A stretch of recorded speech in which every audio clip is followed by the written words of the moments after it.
આપણે જાણીએ છીએ કે 29 સપ્ટેમ્બરે આપણે વર્લ્ડ હાર્ટ ડે ઉજવીએ છીએ અને દર વર્ષે 29 સપ્ટેમ્બરે વર્લ્ડ હાર્ટ ડે ઉજવવામાં આવે છે.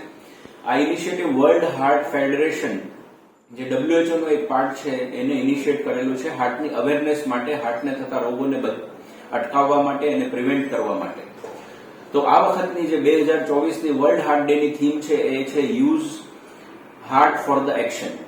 એટલે આપણા હાર્ટને મોટિવેટ કરીએ, આપણા હાર્ટની અને આપણી નીચે આવતા બધા જ ઇન્ડિવિડ્યુઅલની, આપણે જેના લીડર્સ છીએ, સોશિયલ લીડર્સ છે, પરિવારના લીડર્સ છે, એ ઇનિશિયેટિવ લે અને પોતાની નીચે આવતા બધા વ્યક્તિઓના હાર્ટ ચેકઅપ કરાવવા માટે એ લોકોને મોટિવેટ કરે.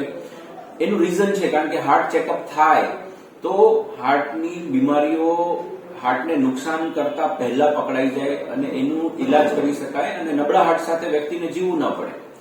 સો આ ઇનિશિયેટિવ સાથે સોશિયલ લીડર્સ અને ફેમિલી લીડર્સે આ ઇનિશિયેટિવ્સ લેવા જોઈએ, હાર્ટ હેલ્થ ચેકઅપ્સ કરવા જોઈએ અને હાર્ટને થતા રોગો પહેલાથી જ, એટલે કે હાર્ટને ડેમેજ થાય એનાથી પહેલા અટકાવવા જોઈએ, એની ટ્રીટમેન્ટ કરવી જોઈએ અથવા એના પ્રિવેન્ટિવ સ્ટેપ્સ લેવા જોઈએ.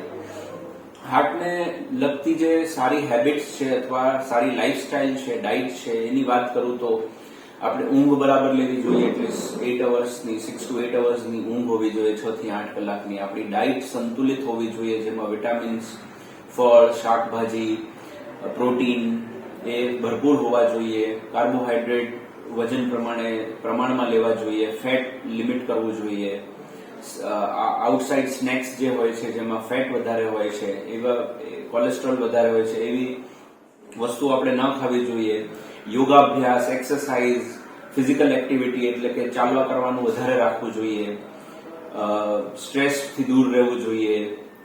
આ બધું સમન્વય કરી અને બેડ હેબિટ્સ લાઈક સ્મોકિંગ છે, આલ્કોહોલ છે, એ બધાથી દૂર રહીને આપણે આપણા હાર્ટને સ્વસ્થ રાખી શકીએ છીએ.